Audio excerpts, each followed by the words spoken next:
So, Pete Buttigieg has once again managed to piss off social media, and I must say he did so in the most Pete Buttigieg fashion. Take a look at this video.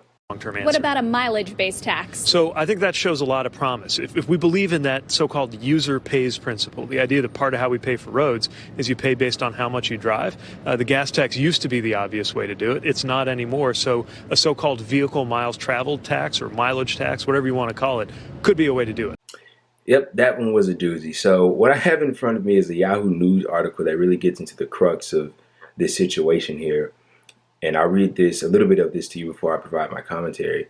So it reads, Transportation Secretary Pete Buttigieg, and he got this position, by the way, for dropping out of the presidential race. I'm sure Joe Biden promised him some position. He just would happen to fall upon Transportation Secretary, but that's neither here nor there. Transportation Secretary Pete Buttigieg said on Friday that he thinks a mileage tax shows a lot of promise, opening a giant can of worms as to whether the Biden administration would consider such an idea. Speaking with CNBC, Buttigieg outlined his ideas on several infrastructure proposals, chatting about financing for revamping roads and bridges across the country. Asked about whether he still believes gas taxes are old-fashioned, he said he doesn't believe they're the right long-term solution. A mileage tax, on the other hand, which would charge drivers a cent or two for each mile on the road, intrigues Buttigieg more. I think that shows a lot of promise, he said. If we believe in that so-called user pays principle, the idea that part of how much we pay for roads is you pay based on how much you drive. Wow. The gas tax used to be the obvious way to do it. It's not anymore, he continued. A so-called vehicle miles travel tax or mileage tax, whatever you want to call it, could be the way to do it. As the Washington Post reports, Oregon and Utah already have some form of mileage tax. But there are several reasons the idea is yet to take off. First of all, there are privacy concerns. Since some level of data collection would be required, they would have to install GPS routers and whatnot to basically monitor where you're going. And of course, that would cause anybody to pause when you're dealing with this government here as it pertains to your privacy. Additionally, some argue moving away from a gas tax could disincentivize buying fuel-efficient vehicles. Also, a mileage tax would arguably unfairly tax people, and this I don't think this is arguable. It would unfairly tax people who can't afford to live in expensive cities but drive long commutes to reach jobs in metropolitan areas. And so right here is a tweet from Brianna Joy Gray, which basically sums up this in a nutshell. She says, you're concerned that student debt cancellation will unfairly benefit rich kids, but love to tax folks who can't afford to live close to work. Now, for those of you that don't know, Pete Buttigieg is probably one of the most ardent opposers to student debt relief, I think, of any kind.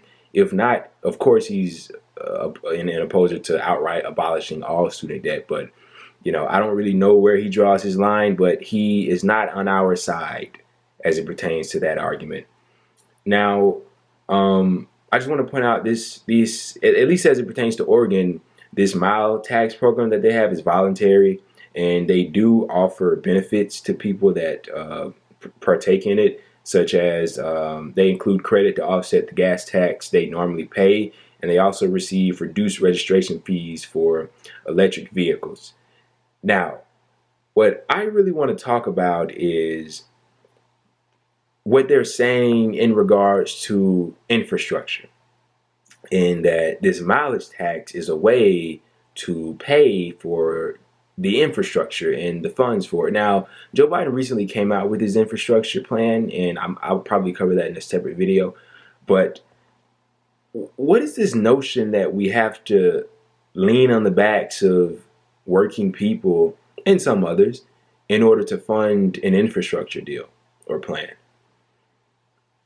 You notice how it's always like the middle class that gets shafted when it comes to things like this. How are we going to fund infrastructure? I don't know.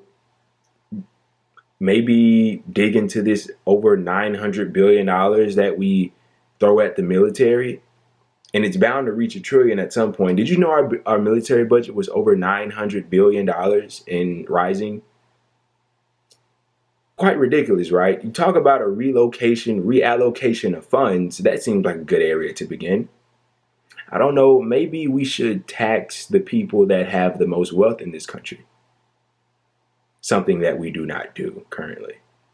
Why not tax corporations? You know, there's ways to go about this. There's ways to find the funds. There's ways to get the money than riding on the backs of the people that don't have it. And that's just my opinion on it. And there is a valuable argument to be had, not really an argument, but more so a discussion to be had about moving away from using, fuel in general, because of course we want to save the planet. Of course, we do care about the climate. We care about carbon emissions and all of that. But I do think that there are ways to go about doing this. And this mileage tax, I personally don't believe is the right method to do so. Now, I would like to read for you how this would work in theory. The gas tax, they say in theory, produced a two-pronged effect. Obviously, it was a method for securing infrastructure funding. However, it was also happened to be in a way of encouraging the public to drive more fuel-efficient cars, in turn lowering each individual's contribution to carbon emissions, as I just alluded to you. Replacing the gas tax with the mileage-based one could certainly aid infrastructure funding, especially as the public gravitates toward electric cars, but it won't inherently promote a positive change in consumer behavior. In fact, if not done carefully, it'll just give owners the thirstiest vehicles a tax break. And the Washington Post says this: Oregon's tax rate of 1.8 cents per mile is equivalent to the 36 cents gas tax paid by a vehicle that gets 20 miles per gallon. Someone driving about 11,500 miles a year would pay about $207. That leaves owners of hybrids paying more than they otherwise would. It would be a good idea for drivers of large SUVs or pickup trucks, but in 2019, the legislature limited enrollment of new vehicles to those that get at least 20 miles per gallon. So as you can see, there's quite a few problems with this, okay? Some people would get shafted. Some people would be relatively no big deal. Okay, but the moral of the story is I just don't like the notion of adding unnecessary taxes to people that won't be able to pay them, okay, such as to the people that Brianna Joy Gray alluded to. And in typical neoliberal fashion, this isn't just something that's attributable to Pete Buttigieg. It's all of them. It's all the corporatists, okay? Let's handicap the people that are undeserving, the people that won't be able to take it, instead of actually exploring methods that would work better than the ones that they're proposing here.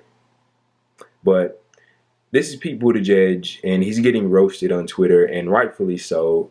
This guy sucks in every sense of the word. Like, as I stated before, he got this position because he dropped out of the presidential primary to help Joe Biden shaft and upend Bernie Sanders' campaign. But it is what it is. This is Pete Buttigieg, in typical Pete Buttigieg fashion, stuffing his foot in his mouth.